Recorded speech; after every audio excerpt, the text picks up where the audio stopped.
As you know, our coughs and sneezes spray thousands of droplets into the air, and those droplets can carry bacteria and the coronavirus. So this morning, we're showing you how the virus might travel by looking for bacteria from a cough, my cough. Medical experts say it's a valid comparison, and the results, even surprising, are certified microbiologists. It's a dreaded sound sure to turn heads. Coughing or sneezing in the age of corona. I work for Costco and I'm asking this member to put on a mask because that is our company policy. Who can forget this flash? A Costco customer in Colorado refusing to wear a mask. And I'm not doing it because I woke up in a free country. Face coverings are causing some mouth-to-mask showdowns across the country. We're just going to be able to detect bacteria. So we enlisted the help of microbiologist Susan Whittier at Columbia University to show us what masks can actually do when we cough. This isn't going to show me what kind of virus might come out. This is not how you would collect a virus. But what does it tell you? I think it's just a good marker or a good representation of what happens when we cough or, even worse, sneeze, of potential pathogens coming out of our mouth. Whittier points out coronavirus cells won't multiply on a petri dish, but she says the dishes can capture bacteria from my cough. The lab sent over these petri dishes, and I'm going to show you how effective different types of face coverings are. First, I'm going to cough into a petri dish using a cloth mask. Then I'm going to show you what happens with a common surgical mask. And then finally, the N95, which is supposed to be the most effective.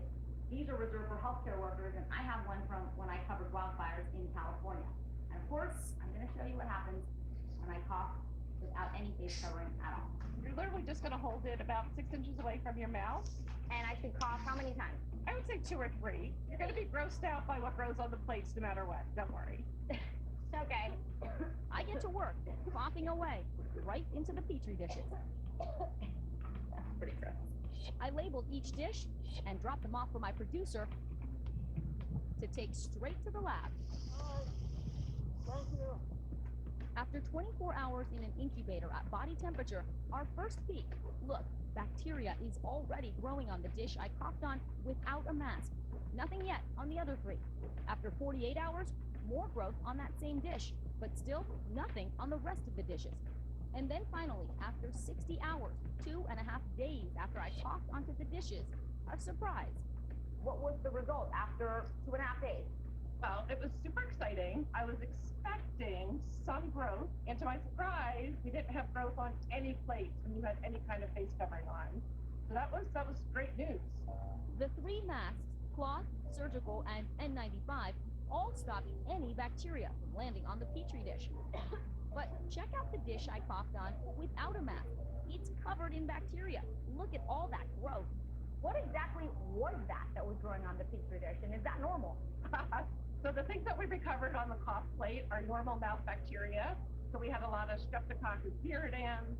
We have some staph species, just things that we would normally find in everybody's mouth.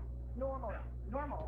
By comparing all 4 dishes side by side, you can see each mask kept my cough and bacteria from spreading.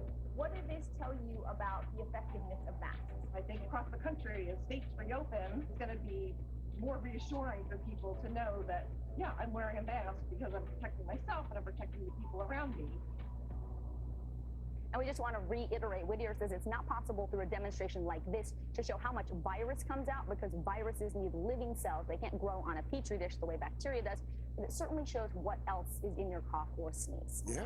I mean, we know that these N95 masks are supposed to be the most effective, but based on that story, what's the difference between those and surgical or cloth masks? Everyone was surprised that demonstration essentially showed no difference between the N95, the cloth, and the surgical mask. But when it comes to cloth, researchers have found a couple layers do work better. Silk and cotton were shown to be really effective at blocking particles. And remember, the main purpose of the mask is to protect those around you, but those masks also provide you a degree of protection. Oh, they do. And bandanas, too. People wear those a lot, and it's safe to say that if you have that covering, it certainly blocks a lot.